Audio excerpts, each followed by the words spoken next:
So let me start. So I have the pleasure of introducing Aaron Titus, the founder and ED of Crisis Cleanup, who is our keynote speaker today. I met Aaron after the Marshall Fire, where he was standing up the long-term recovery group because he was on the state VOAD and the local VOAD, and got to spend a lot of time with him. And then I found out he did this really cool thing called Crisis Cleanup, which I keep using in my county for my VOAD to help us organize all of our partners that want to do cleanups. And then I saw Aaron as the president of Mountain West VOAD give this presentation that he's going to give us today. And as somebody who's been doing preparedness for more than 15 years, because I'm old, I found that he actually gave me tools to be able to engage people that I find struggle to stay engaged and get prepared. So without further ado, I'm going to pass it over to Aaron. Awesome, thank you.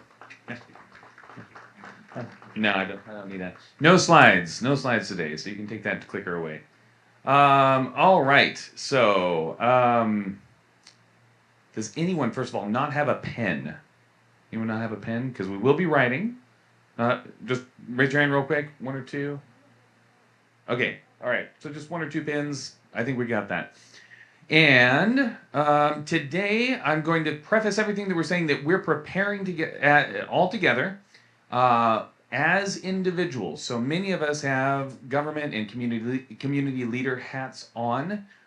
We're going to learn a method to help our communities prepare as families and individuals. So as you're going through this exercise, I want you to have that hat on. You're preparing as individuals here. So let's see here. As we talk, first of all, this is the quietest it will be during the presentation because it's not a presentation, it's a facilitation. You will also, at the end of this, you will all be deputized and qualified as how to prepare for everything workshop leaders. So just please know that. And you can get up and walk around and do anything you need to do during the workshop. Okay. After Hurricane Sandy, I was put in charge for my church for doing preparation. And I honestly, I hated preparation, because it's full of FUD. Anybody heard that acronym before? Wait a second. Thank you. Anybody heard that acronym before? FUD? Formerly used something, yeah. So it's actually a marketing term. It stands for fear, uncertainty, and doubt. And FUD is a great way to sell products. It's a great way to get you to vote for somebody. But it is a terrible way to empower people. And the preparation world, the prepper culture, and just is generally full of FUD, the fear, uncertainty, and doubt.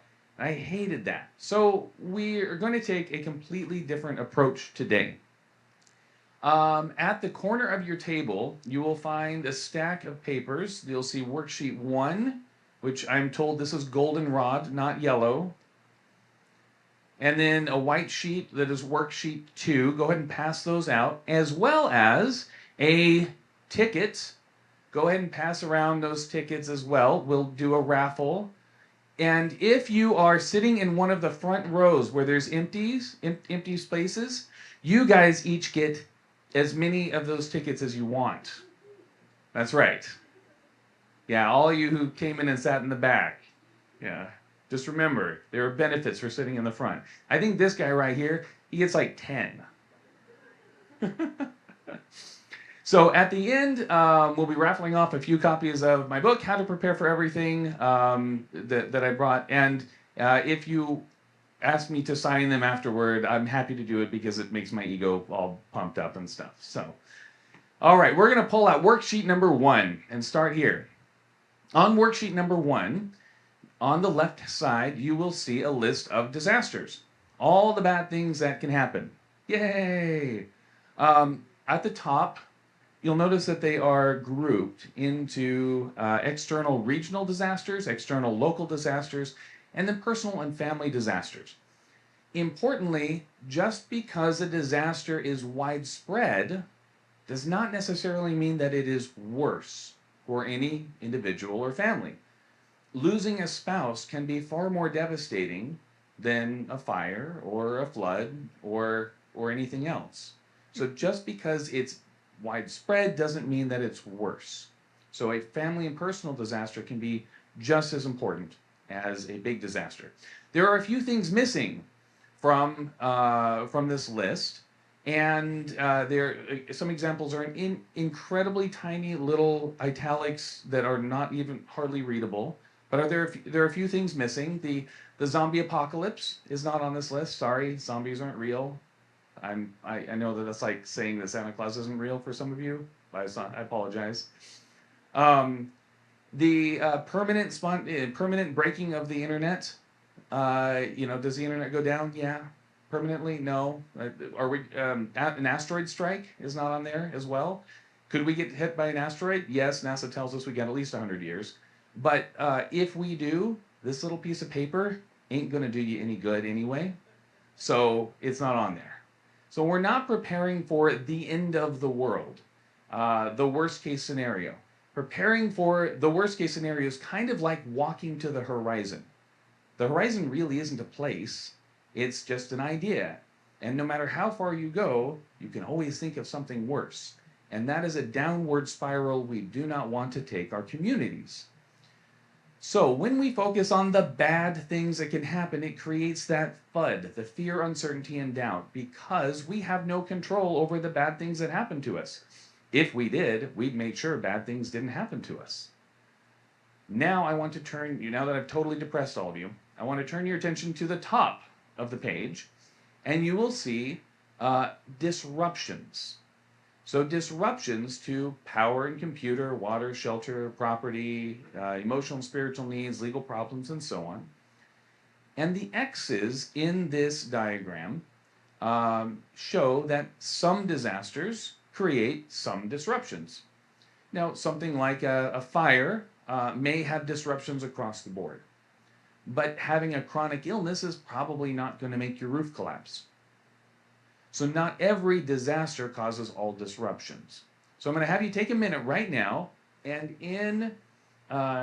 you'll see some empty spots where it says, write in your own. I want you to take 1 minute, and you can cheat with your friends.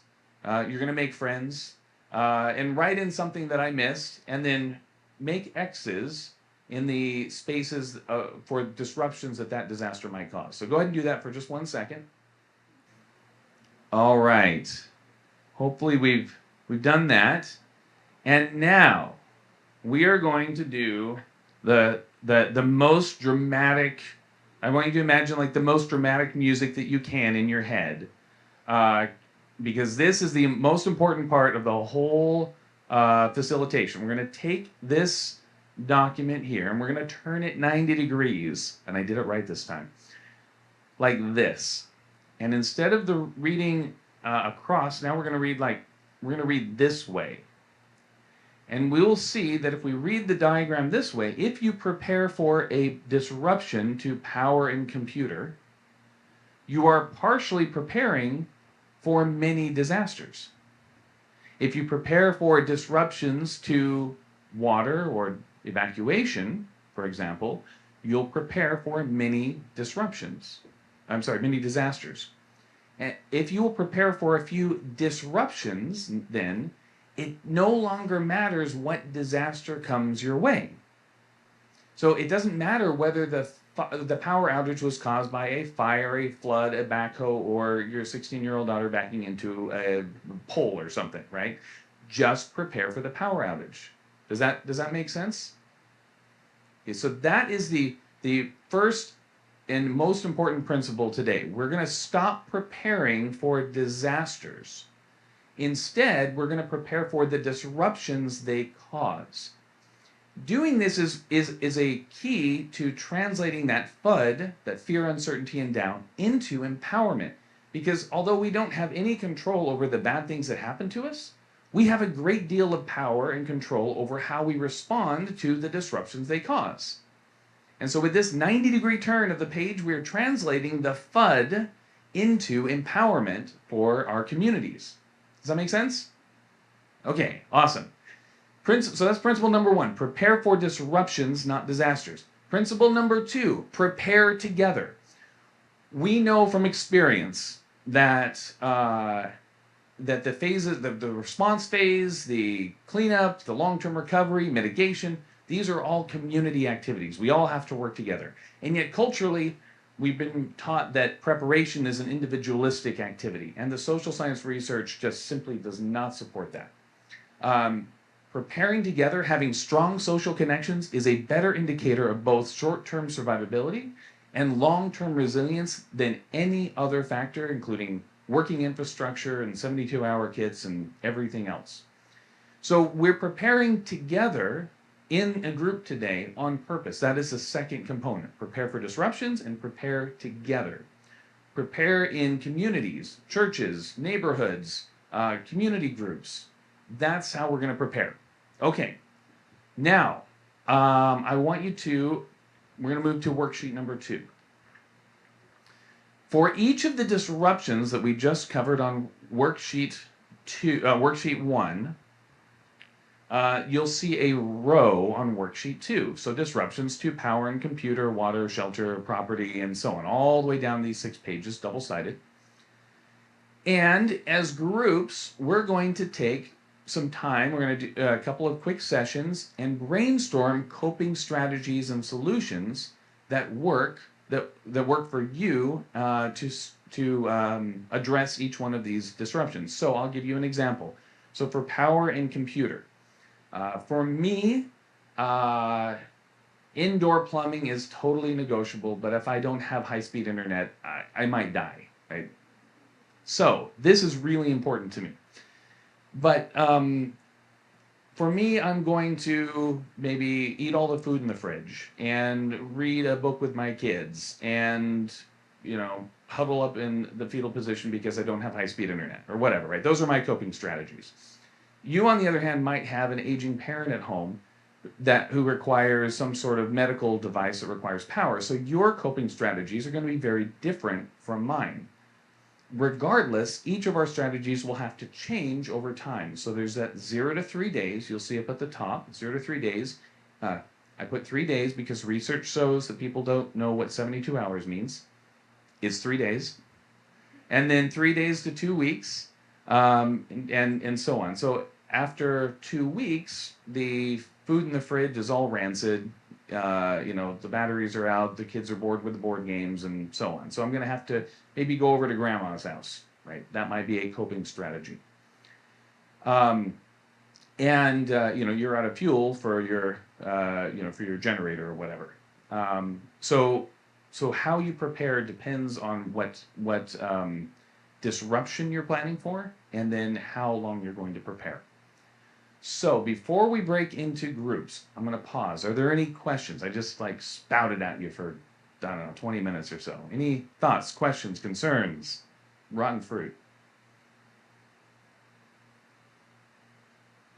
Oh, this is the quietest it will be. We gotta fix this. Okay.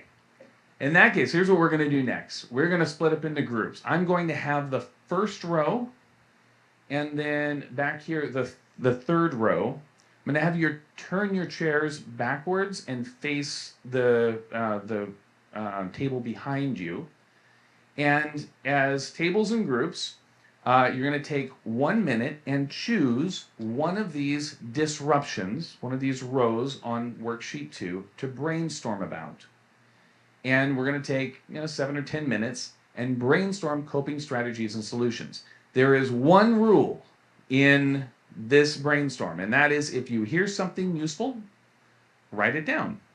And if you hear something that's not useful, ignore it. That's the only rule today. All right, so go ahead and row 1 and 3, if you wouldn't mind turning your chairs around. And as a group, go ahead and choose a disruption to brainstorm.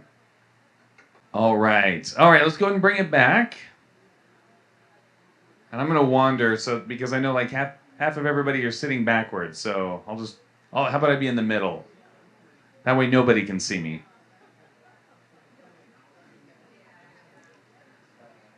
All right.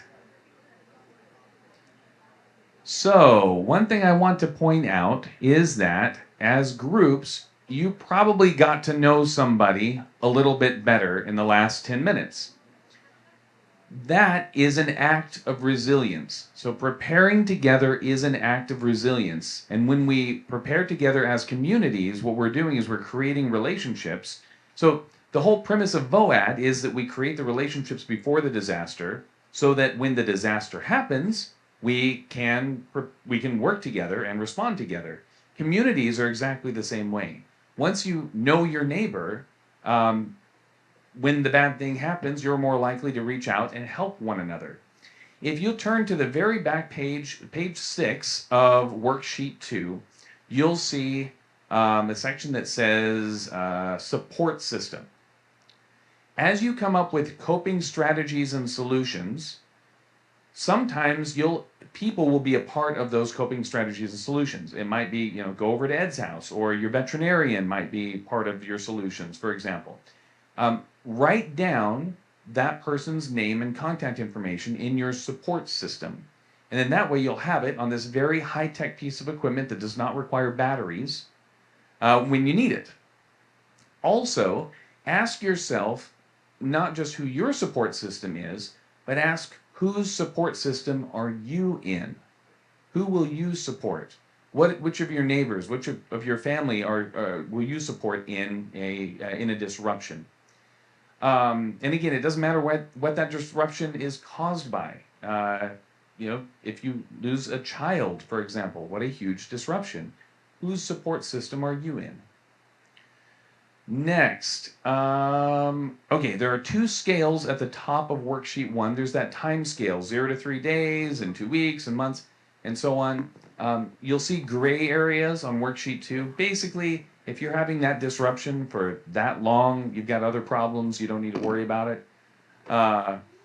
And below that time scale, you'll see another scale where on the left side, I can figure out my left and right.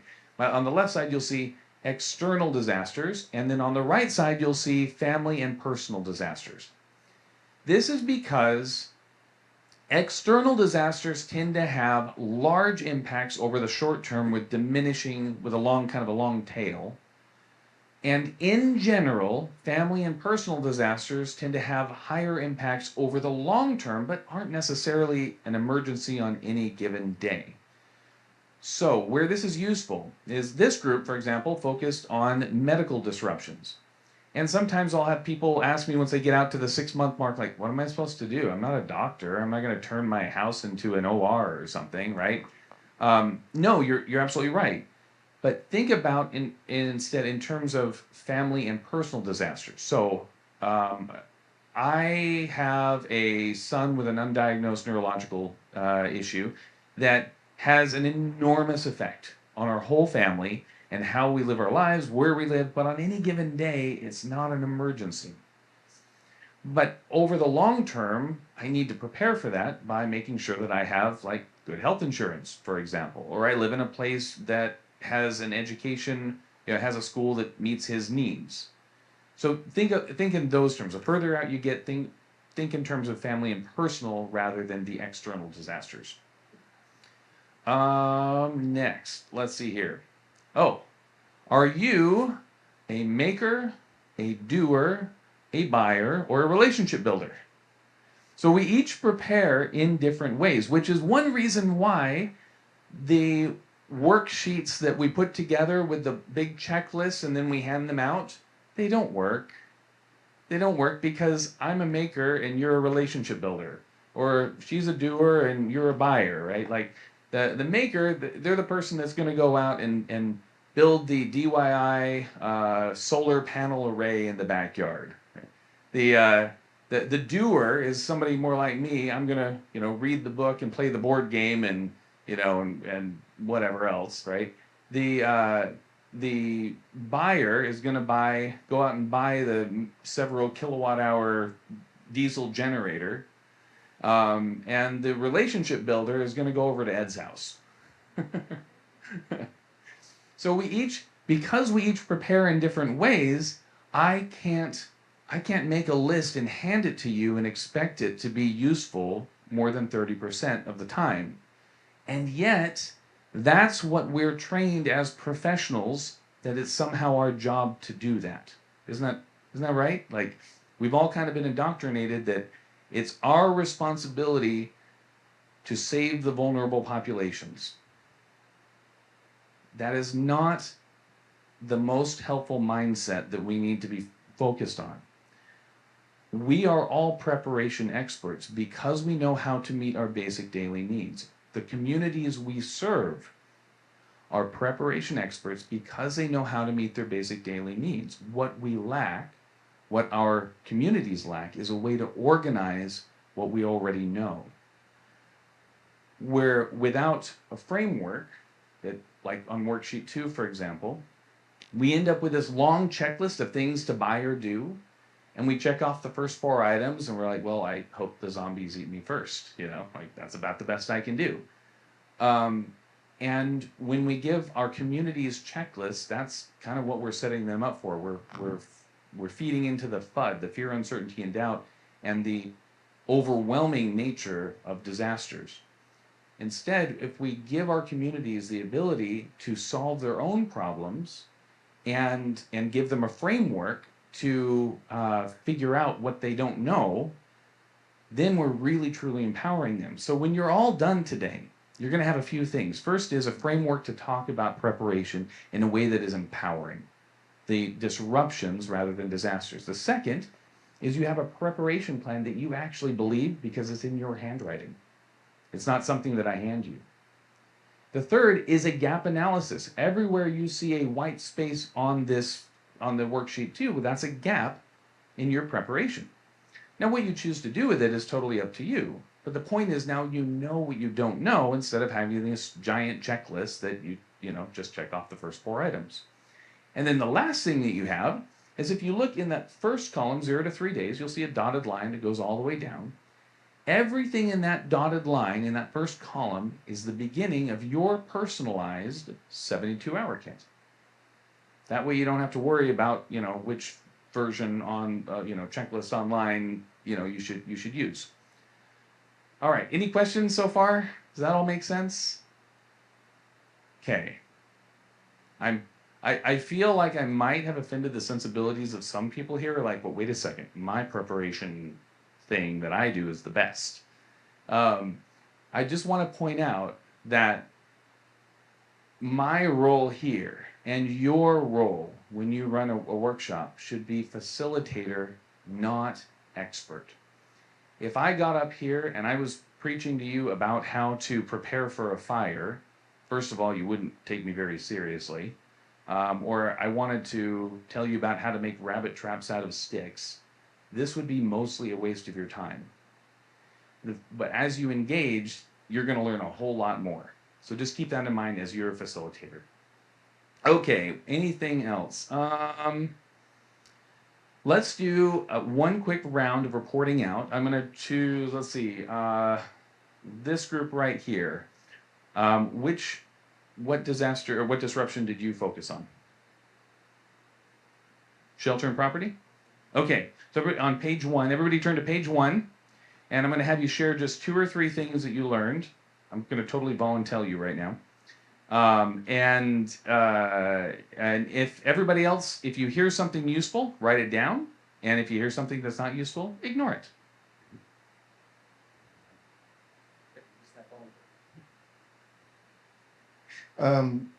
As we were looking at some of these issues, we recognize that in some of the circumstances, like we talked about flooding, you're not going to be able to do a bunch of the shelter and property stuff right away. So the distinction time-wise between like 0 and 3 days or 2 weeks and how that played out made an impact when we were looking at what the issues are in regards to coping strategies and solutions. Sure. So what are some of the...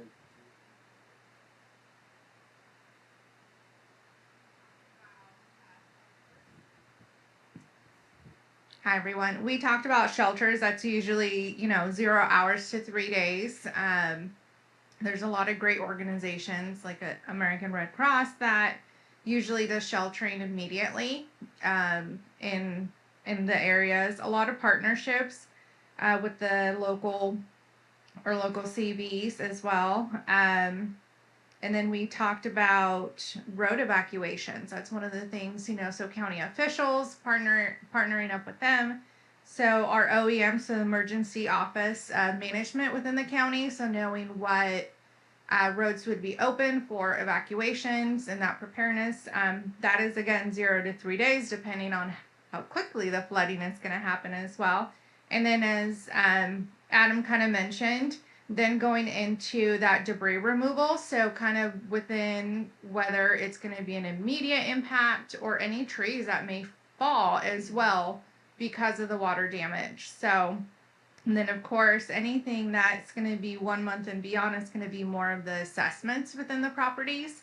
So that's where a lot of the insurance companies can essentially come in, and some of the other partnerships within like the VOAD to just ensure that resources are available.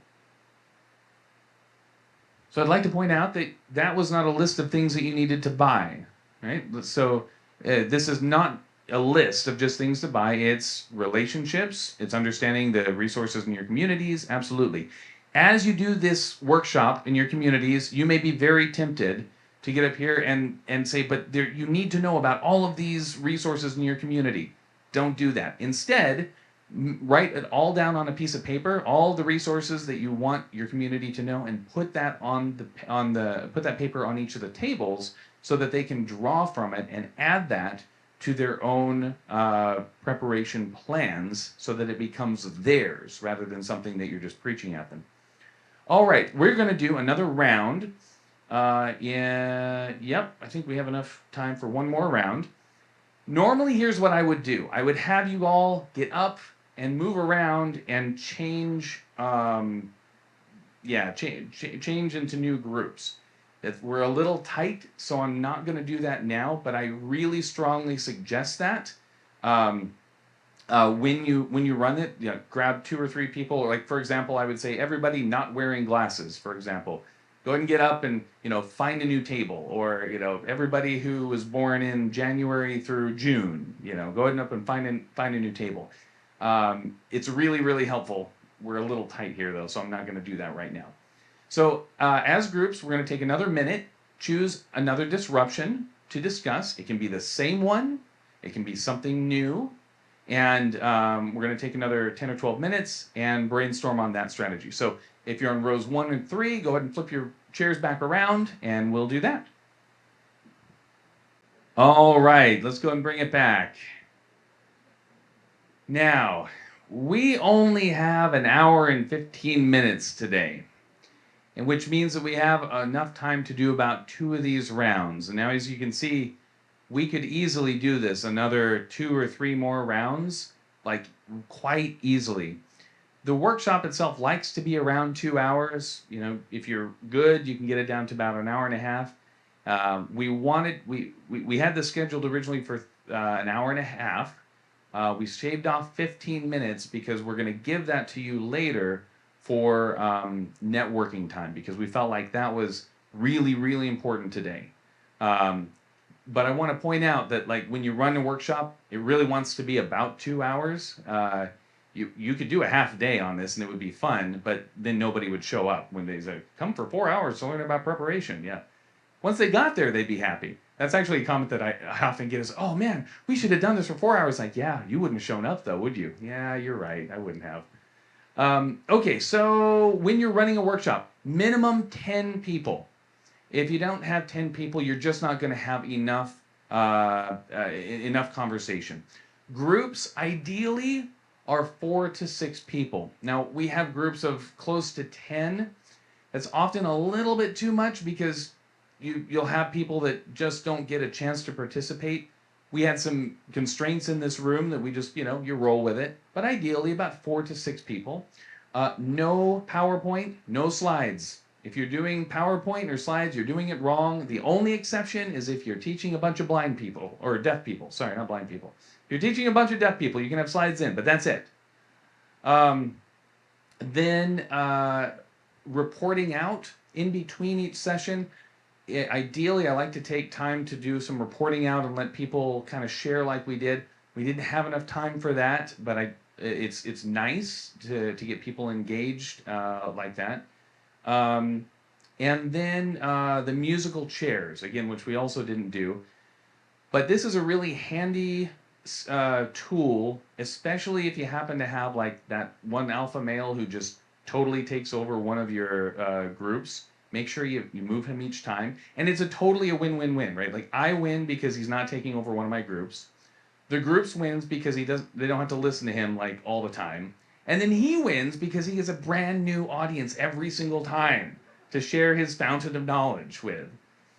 So yeah, make sure you do the musical chairs. Have a timer and make sure that you stay on time. Let's see what else we want to cover. Oh, adapting for institutional disruptions and continuity of operations. So this approach can and should be adapted for your organization. The way that you would do this, and if you want to do it, please contact me. I'd be happy to work it through with you. You would take the disruptions that affect your organization rather than individuals. So at the top of worksheet 1 and all down worksheet 2, these are disruptions for individuals and families. Organizations don't have emotional and spiritual needs. Their employees do. But you could swap that one out for an organizational disruption. The quickest way to figure out what those disruptions are is take a list of all of your organization's employees' titles, and in those titles are going to name core operational functions. Those are a great starter for disruptions. Okay. Finally, communications. Now, 2 groups did communications as a disruption. I will have these copies of this. Oh, if you want digital copies, the answer is yes, I'm happy to give them to you. At the bottom of worksheet 2, you will see my email address. You can email me and just say, hi, I was in the workshop. Can you send me the digital copies? And I will send them to you. I used to give them out to everybody, just like for free, everywhere. And then people would take them and then use them to do the more traditional FUD-filled workshops. And what I realized is that the value is not in the worksheet itself, but in the approach. And so basically I just say, look, you can have them as long as you've either been through a workshop and you know how to use them, or you've read the book and you know how to use them. And feel free to share again with people who've been through the workshop as well. That's fine.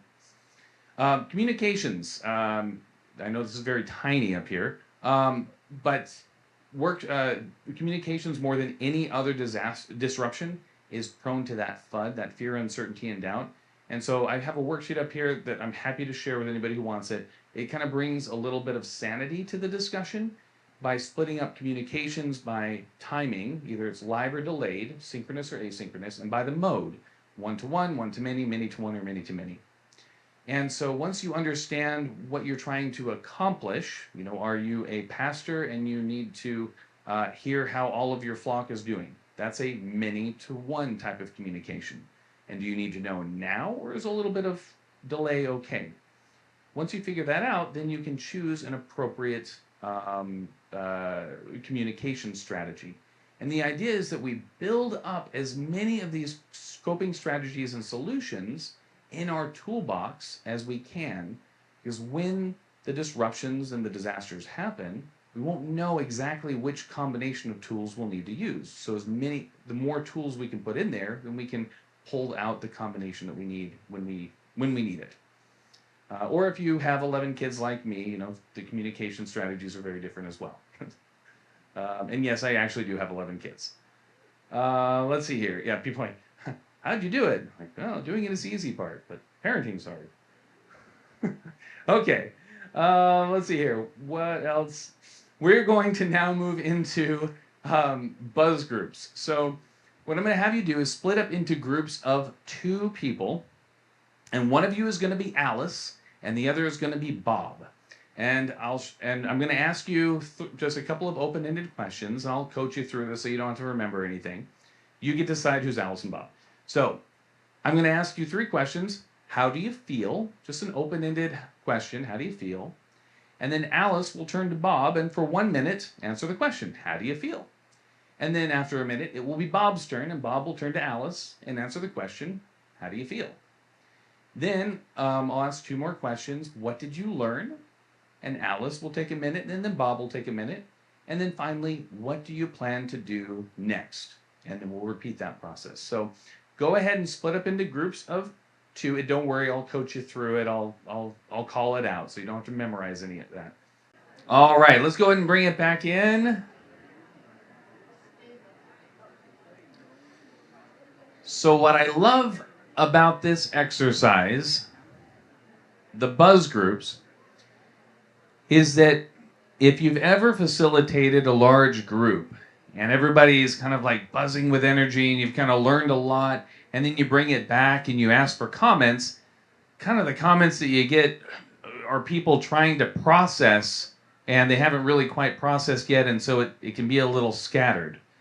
Buzz groups are an excellent way to allow everyone in the room to kind of work through and process what we just kind of learned. And so what I'll do next is just ask, like, what did you learn? How do you feel? What did you plan to do next? Share some ideas. Like, how did it go? If you don't offer, I'm going to volunteer you, some of you. And it won't be anybody on the front row. You have a pass if you're going to sit on the front row. Any thoughts? Just how do you feel? What did you learn? What do you plan to do next? Any feedback? Yeah. I've got a microphone. Today, after conversation with Bob and others, I also listening to the intro of VOAD. I know next time when there is a disaster, number 1, I call VOAD. There you go. What else? Any other thoughts? Yes, I was just about to call somebody. So you saved someone. One of the things that I think at least the 3 of us learned was that even though we talk about disaster and preparedness, there are things that we still haven't done properly, and we still need to do stuff. So it's nice to kind of bring it back into focus. Yeah, and sometimes people will tell me like, well, I mean, this was great and all, but I feel a little bit scared, right? Like there's more than I thought, but I also see that there's a path forward, and it's not as overwhelming as I thought it would be. Yeah. All right, 1 or 2 more. Hold on here. I think the main thing that stood out for me is that we need to build. There's so many relationships here that can work really effectively together, and we need to build on that. Effectively, just build on the relationships. So we talk about the 4. I'm going to change subjects for just a minute. So we talk about the 4 C's in disaster in VOAD: like communication, collaboration, cooperation, coordination, in no particular order. Those are fundamental, but they don't actually make disaster relief happen. For that, you need the 4 R's, and they are in order of importance: relationships, resources, roles, and responsibilities. And the order matters. If you have responsibilities without roles, well, that just yields impotence or confusion, right? Nobody knows what anybody is doing. If you have roles without resources, that yields impotence. You can't get anything done. And if you have resources without relationships, that's when you get the backstabbing and the infighting and the political maneuvering and all that. So relationships, right? Like that is the single most important component to any sort of community disaster response. Absolutely. All right, one more question or one more thought? Oh, I was just going to say a lot of this exercise that we did with worksheet 2, I think emphasizes the point, how prepared are you as an individual? So it's a refresher for all of us, I think, like how am I? And then within the circles that we do have, obviously a lot of people for their careers here, but then just your neighbors and your community. Absolutely, thank you, yes. And as a part of your community, you can take this message and hopefully this approach and share it, please do. All right, hey, thank you all very, very much for having me. I hope you had a good time. I hope you learned a little bit, and I hope you've learned a little bit about your neighbor as well. And yeah, have a great rest of the day. Thank you, Aaron. Really appreciate it. That was awesome. We love having you here. Aaron's from Colorado, so we'll forgive him for that part, but thank you for coming to California. I was born in California. That's right. West Sacramento. West Sac. That's right, Yeah. Corbo County. Yeah. So that's why we brought him in. So, yeah.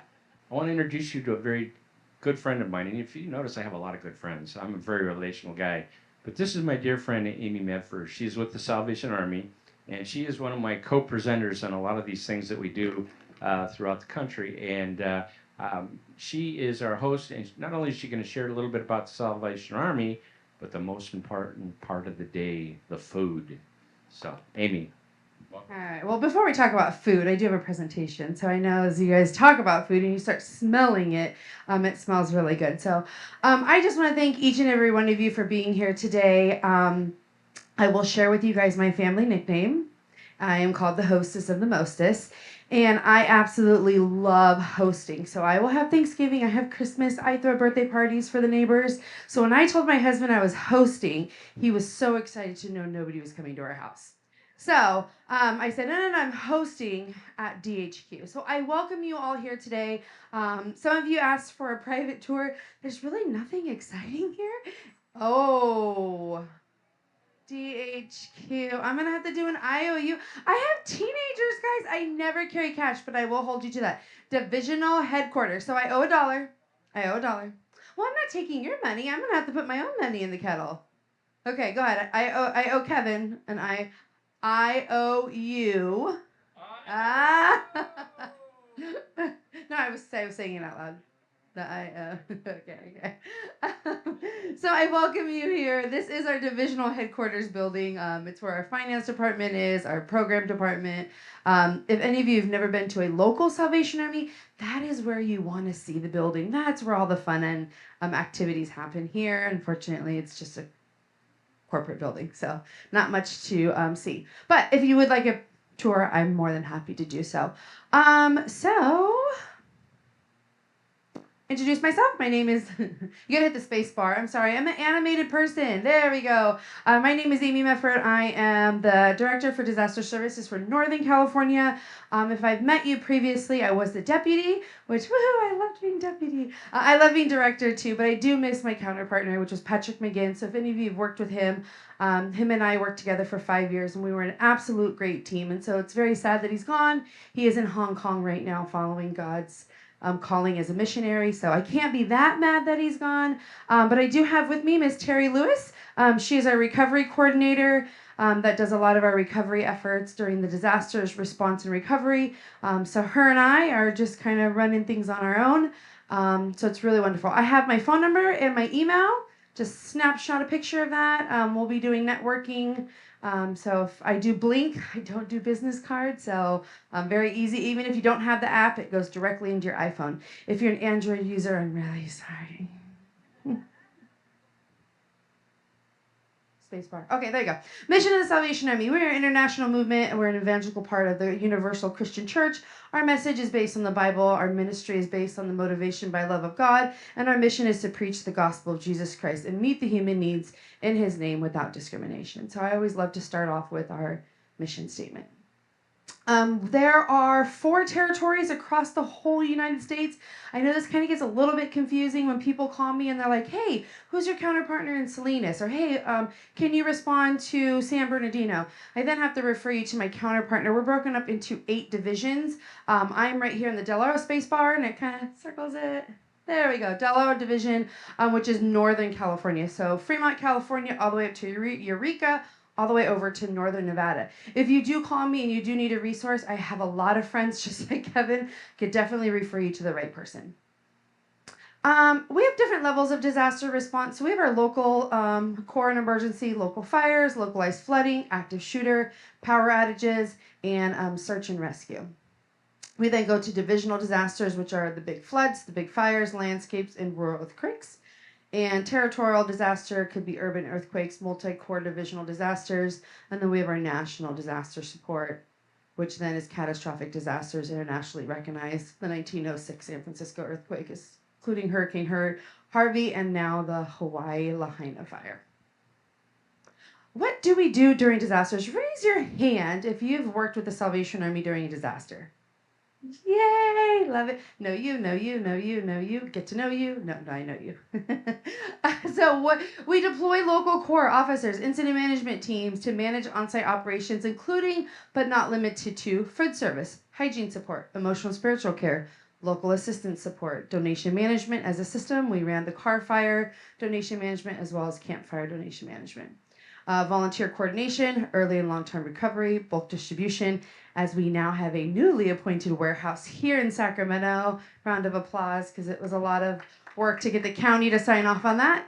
And then emotional and spiritual care. So I am one person. However, I have local core officers that run the boots on the ground type responses. And so, again, if you've tried to reach out to your local Salvation Army somewhere in your area and you just can't reach them, please give me a call and I will make that direct connection with you.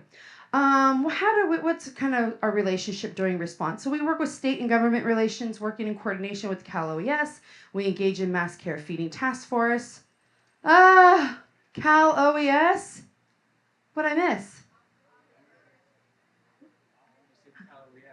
Oh, I said Cal. I was like, whoa, what acronym is up there? Okay, sorry. Okay, I'm $3 in. Okay, I'm going to guess 7 by the end of this presentation. Coordinate, collaborate, cooperate with American Red Cross, California Department of Social Services, Southern Baptist Convention and other mass care feeding partners, and our primary role at the local level usually becomes a source of the feeding resource. There are many times that our teams are just exhausted and we can no longer provide feeding.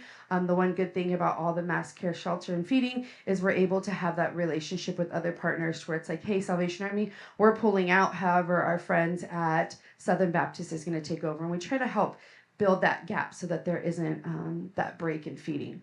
Local government relationships, we can be requested by any American Red Cross, city or county, prefer to be in the emergency office, EOC, Emergency Operations Center.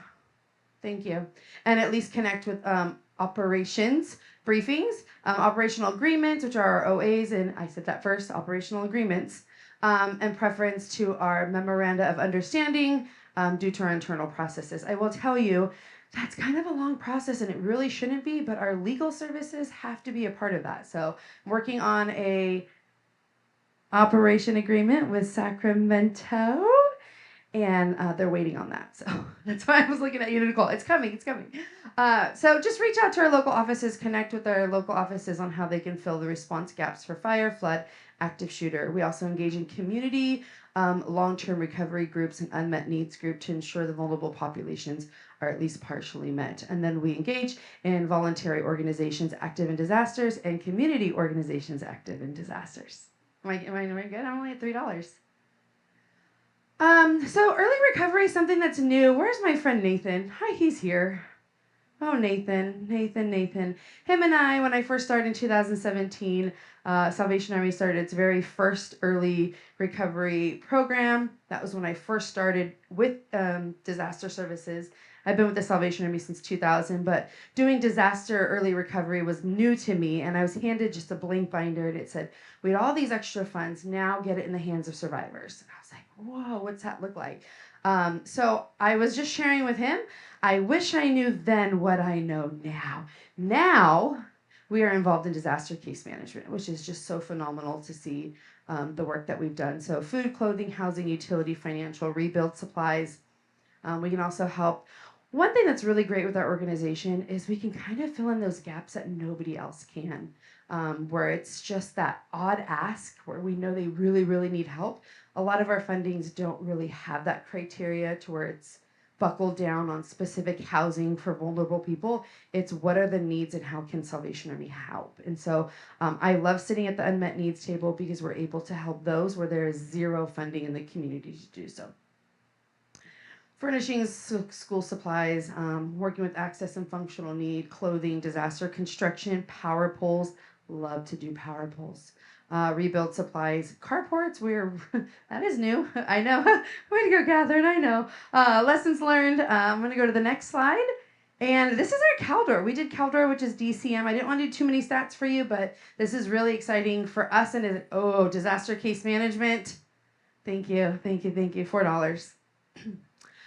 We were able, from July 2022 to August 2024, help 93 households and over 331 individuals with complex disaster case management resources, where there was hardly very little resources in the community, but a few agencies. And so Ms. Terry Lewis here was part of that. And as you can see, it is highlighted at the top that data is not completed because we are awaiting our final carports. We are installing 8 carports over some trailers for people that have no means to rebuild, will have 0 means to rebuild, will not be rebuilding. And we've done a lot of RV repairs, so being able to give them a carport to help the longevity. Oh. Oh, wow. I thought it was just disaster acronyms. Okay. No, he's good. He's good. He's holding me to it. Yeah, I am, absolutely. And so it's really wonderful. $1.8 million has went out into that community of El Dorado. So pretty amazing. Our carports we have the first 2 built, and we have just a few more to go. We are really pushing to get them up before the winter storm, because as you know, winter storms on top of a carport does a lot of damage. So pretty wonderful. We've never done carports, is why Catherine laughed, because it has been a challenge. Would I do it again? Absolutely, in a heartbeat, now that we know what we're doing. So I would like to end, and I was talking really fast because I want to be able to get to this video. And so this is one of our client stories that I would like to share with you before lunch, before we hit play, because as soon as the video is over, I'm going to give you guys instructions for lunch, so that as soon as the video is over, you guys can go. Thank you all. Looking forward to networking with you all this afternoon. On Sunday when we went to church, we noticed that it was really, really smoky. And we went down. We couldn't even really breathe inside the car. I have 6 kids, and so I just prayed to God. I said, Lord, I hope I can, get out of here with my family. I wasn't really sure until, next morning, I believe, was looking at the news, and they said, yeah, Grizzly Flats was gone. When that, hit us, yeah, we were stunned, I guess, shocked. I was underinsured, so I wasn't really sure, about the money issue.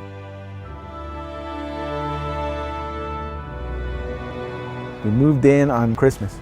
We had our Christmas tree inside the trailer, and I took it out, and I just came down with the whole Christmas tree, and I shoved it right inside the house. Going through this process, like going through the devastation, and then seeing a caseworker and seeing, the Salvation Army help me through the whole thing. Yeah, I'm not a skeptic anymore about what the Salvation Army does. I can say, because I experienced it, that Salvation Army helped me incredibly through the whole process of the devastation that occurred here. And again, my house is a testimony of the Salvation Army helping us, and I'm really grateful to God for the Salvation Army.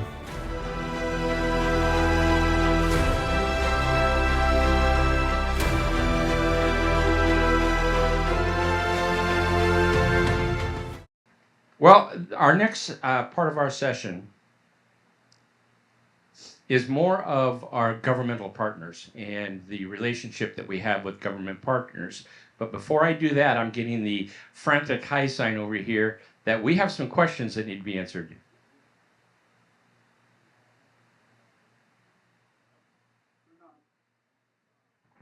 Now it's on. Here we go.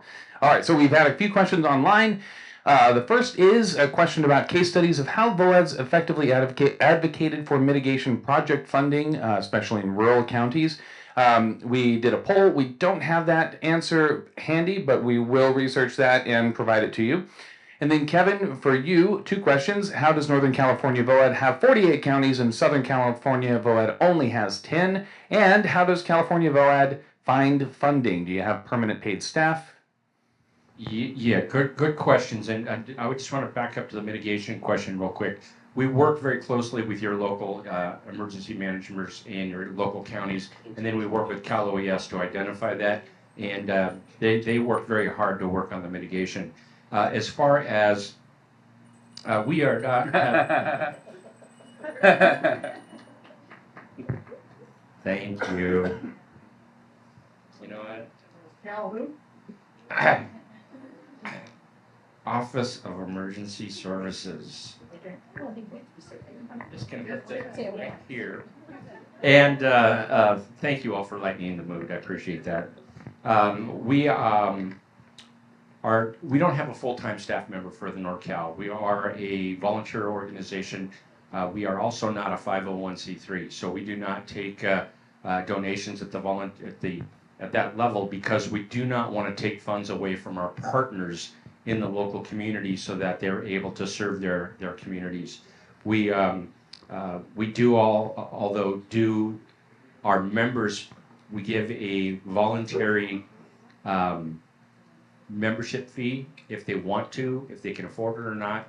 It's $100, and then what we do with that money is we offer 4 scholarships per year to go to the National VOAD conference to have partners. Now keep in mind, we don't pay the airfare or the lodging. It's just for the membership, or excuse me, for the registration fee, which is about $500 per person. So, and then the other question was? Counties, there's 48 in northern and 10 in southern. So there's a mountain range that kind of separates the south from the north and the central. And so when they were aligning these counties, they looked at how is the best way to serve and how easier it would be to serve. So my goal eventually is to take a Northern California, a Central California, and then the Southern California. So we're not quite there yet, but the division is there, and we do have a southern region that we operate. We're very blessed to have 48 counties that really are really good at serving, and we offer assistance to the South when needed. And then there were a couple more questions about the Salvation Army. I'm going to point you over here to Amy. Amy has, if you have any questions about the Salvation Army or their programs, please talk to Amy. That's all the questions. Great. Thank you very much, Aaron. Appreciate that. As I said, we're going to move on to the governmental side of things. And we are very, very fortunate to have partners who understand the work that you all do and the work how we're able to partner and the importance of the work. And the first gentleman that I'm going to bring up and introduce to you is someone who we have worked together to develop a very really unique way of serving for cleanup after disasters. So Zachary, there he is over there, Zachary Corbo. He is with California Office of Emergency Services, private sector, and my notes say, you're not going to love this, NGO coordinator, non-government organizations. So another dollar into the box. So Zachary, my friend, thank you so much for being here, and thank you for being a part of our leadership crew and helping our citizens here in California.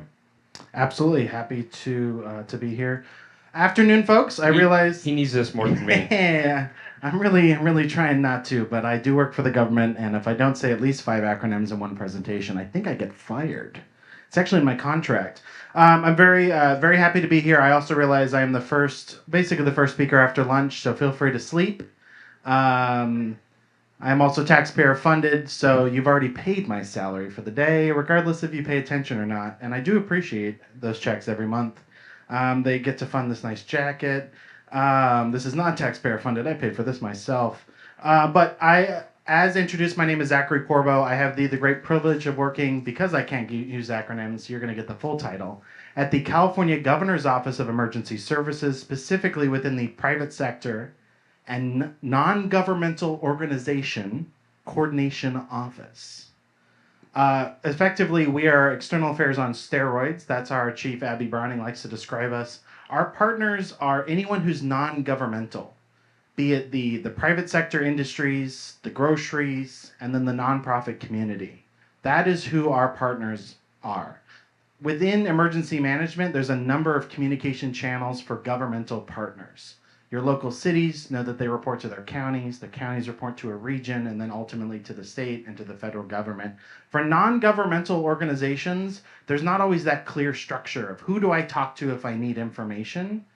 That's our office. Obviously, nonprofits and community-based organizations and local businesses can have relationships and should have relationships with their local governments. But if you're a national or international organization, or you just don't know who to talk to, that's where we come in. We work for you at the end of the day. We have a couple of different programs within our private sector and NGO office. Oh gosh, that was a test. No, I've got a stack of ones in my pocket. They're gonna go into this kettle eventually.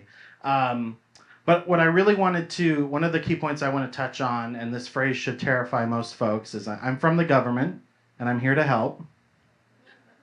But I also realized that I can't do it alone. There's this really interesting team building activity I did when I was in college. We were all handed a pencil, a single number 2 pencil. I don't know why we use number 2 pencils. If someone could tell me, I would probably know more than I learned in 4 years at university. And we were asked to snap it. You snap the pencil. Everyone has broken a pencil accidentally before. It's very easy to do. Crack. And then we were handed a bundle of pencils and said, now try this. And no one, even these very strong college men, couldn't snap it. And the lesson, as you probably have learned, is individually, we can be stressed and sometimes broken. But collectively, it's a lot harder to snap us. It's a lot harder to beat us. And that's where my team helps. We help coordinate and collaborate. We help communicate. And then sometimes we help solve competition battles. I have some interesting stats that I always try and turn to. Between 1980 and 2023, there was an average of $8 billion disasters a year. The National Oceanic and Atmospheric Administration tracks weather and climate-related disasters every year, and there was an average of about 8 between 1980 and 2023. In the last 5 years, there's been an average of $20 billion disasters per year. Now, I know we're not all math majors, but that's more than 8. And just this year alone, the year is not over yet, there have been $24 billion disasters in the United States. We can't do it alone. Government can't do it alone. Private sector can't do it alone, and nonprofits can't do it alone. But when we work together, we accomplish a lot more. And how we do that is we do situational awareness reporting. We are also just your source. If you need information, you can call us. Within the State Operations Center, which is this nice, beautiful campus in Rancho Cordova here, just east of Sacramento, is our State Operations Center within the California Office of Emergency Services headquarters building. Within the State Operations Center is this little room that is referred to as the Business Operations Center.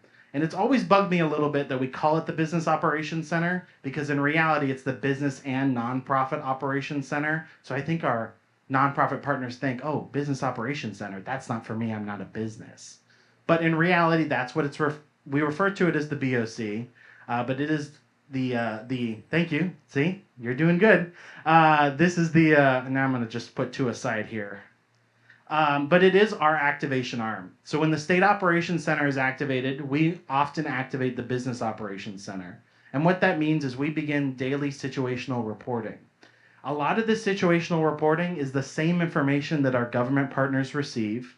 We then go through those reports and we strip out anything that is for official use only, which is a lot of secret squirrel mumbo jumbo that no one really needs anyways, but because we're government, we like to have long reports. It makes us feel good. So we have a long list of partners that receive that daily situational report. And here's a hint. Remember Kevin at the beginning said that you need to take at least 3 things away from today? Anyone can get on this list. Isn't that exciting? Up-to-date daily information directly from the State Operations Center when there's a major disaster. I think that's very valuable. As a person who helps run a local nonprofit, incredibly valuable. Oh, that was cool. That was like, I didn't know I could do that. Usually you pay good money for auto-tuning. You're doing it, I'm doing it live, in person. So I want to make sure to take away from this, before you leave today, if you're interested in being on our Business Operations Center partner list, you can grab myself. I'm also joined by our 2 lovely colleagues, Shelly and Debbie, over at this table over here. They've joined us for the day. Grab one of the 3 of us, grab one of our business cards, and we will get you on that distribution list. It's not every disaster we activate the Business Operations Center, but for most large-scale disasters where the State Operations Center is activated, you'll receive information from us. Either an email that says we're activated and we're monitoring, and if you need any information, let us know, or you will receive daily situational awareness reporting. And honestly, we sit there and we are able to gather information for you. If you're wondering about the status of evacuations, oftentimes local governments are the best source for that, but if you don't know where to look, send us an email, give us a call, we'll find it for you. We also have the benefit, because we're in the State Operations Center, is I can walk up to another expert in a field on our SOC floor, and there we go. See, now I'm just testing you. We can walk over across the State Operations Center and get information for you. If we don't have the information, we'll find it. That's our job. Remember, we work for you. So the other thing that we do within the private sector and non-governmental organization office is we manage Emergency Support Function 17 for the state.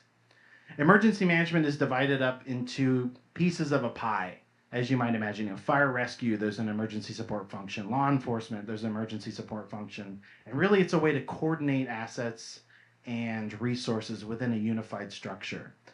ESF 17 is volunteer and donations management. Well done. ESF 17 is volunteer and donations management, and our office manages emergency support function 17 for the state. So we're the lead when it comes to donations management, and we coordinate with California Volunteers, who leads volunteer coordination for the state. What that means operationally for you all is if a private sector partner says, is there a need that we can help with? I have this truckload of stuff. They often reach out to our office. We then take those offers in and we can relay them to local nonprofits and local governments on the ground. Sometimes this is really important stuff that you want. It's a truckload of bottles of water. It's a truckload of new products. Another secret and another thing you should take away is the black mystery trash bags. We do not manage black mystery trash bags of donations. Really, nobody should, but I know that is in a post-disaster environment. We don't recommend it. It's very expensive and it's very costly to manage. But one of the takeaways I also want to share with you all is we're in a beta phase for a new California in-kind donations portal. About a year ago, we opened up this new product because during the COVID pandemic, we realized that in normal times, the state does not need to receive donations during a disaster. We're able to purchase the things that we need. Local governments are able to purchase the things that they need. There's a mechanism to get the things that are needed to the people who need them. In a large-scale disaster, the government is likely going to need private sector help. It is also going to need nonprofit help. We needed a system to manage that. So we've developed the California Donations Portal, where private sector partners and non-governmental partners such as yourself can go in and offer resources in times of disaster.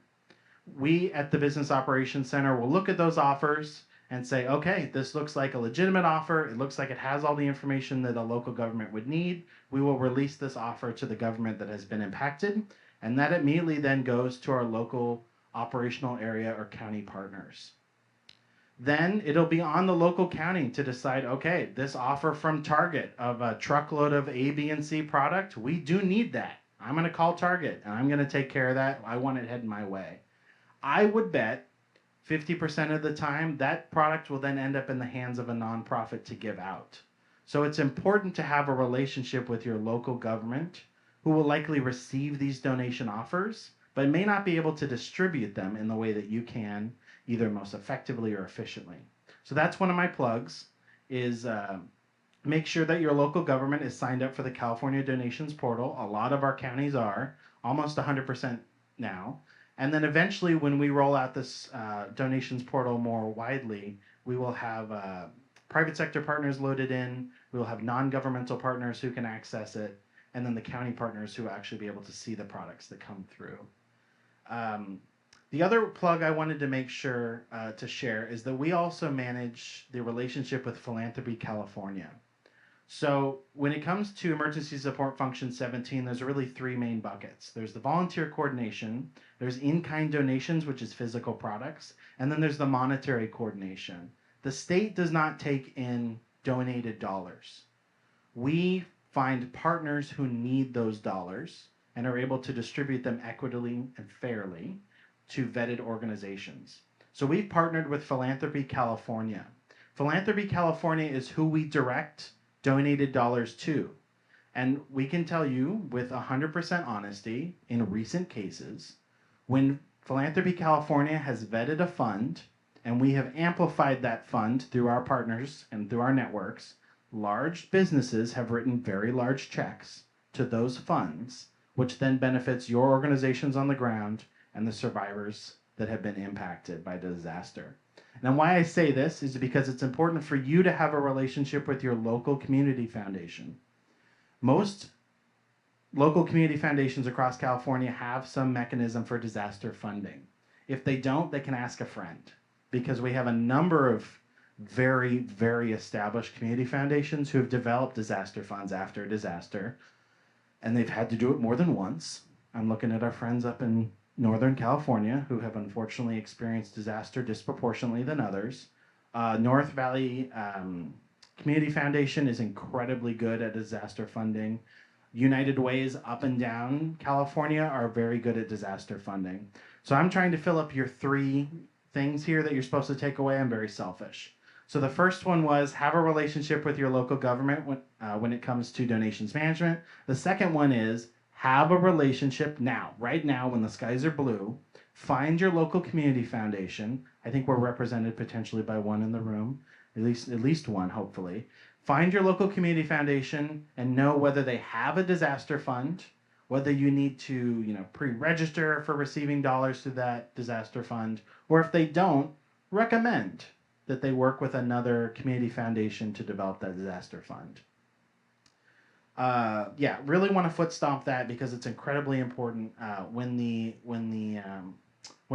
big earthquake happens, when the fires fly. You don't want to be developing these disaster fund relationships on the go. Don't be exchanging business cards on the battlefield. So that's a couple of the big takeaways from my office. We do situational awareness reporting, donations management, volunteer coordination, and monetary donations coordination.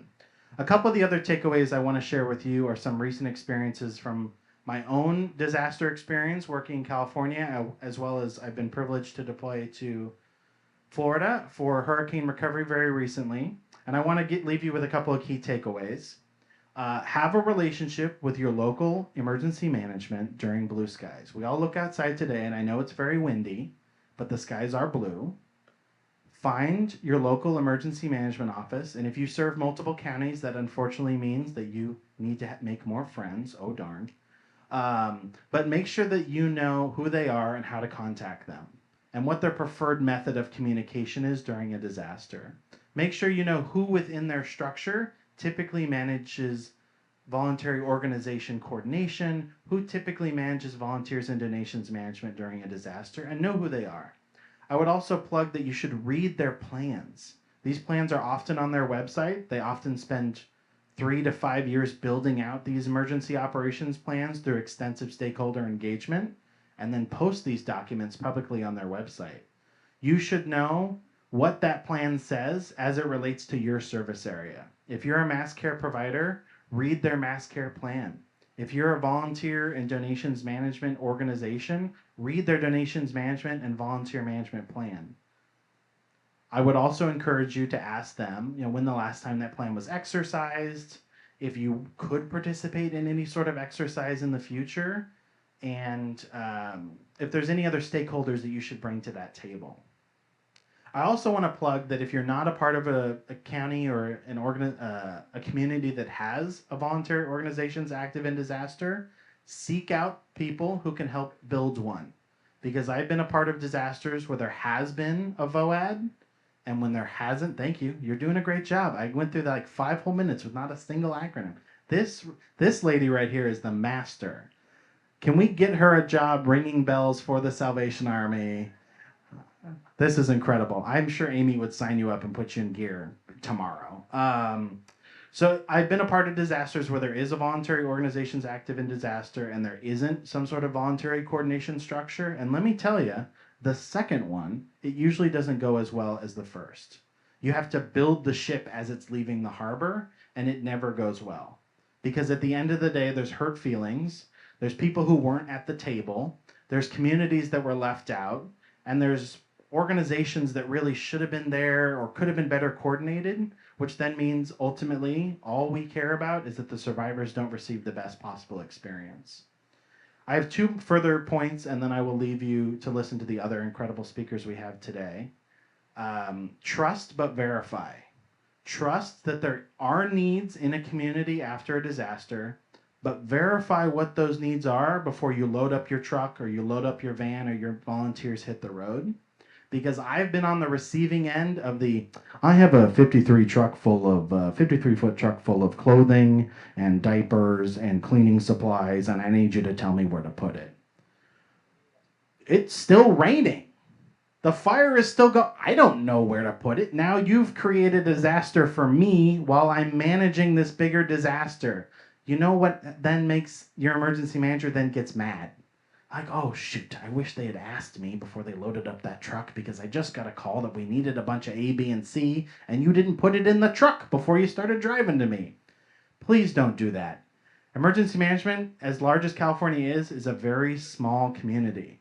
So if we hear that nonprofits are known to load up trucks or self-deploy into communities, local emergency managers are going to phone a friend and say, have you ever worked with A, B, and C? And then that person that they called is going to say, yeah, I wouldn't recommend it. They're very difficult. They take a lot of staff time.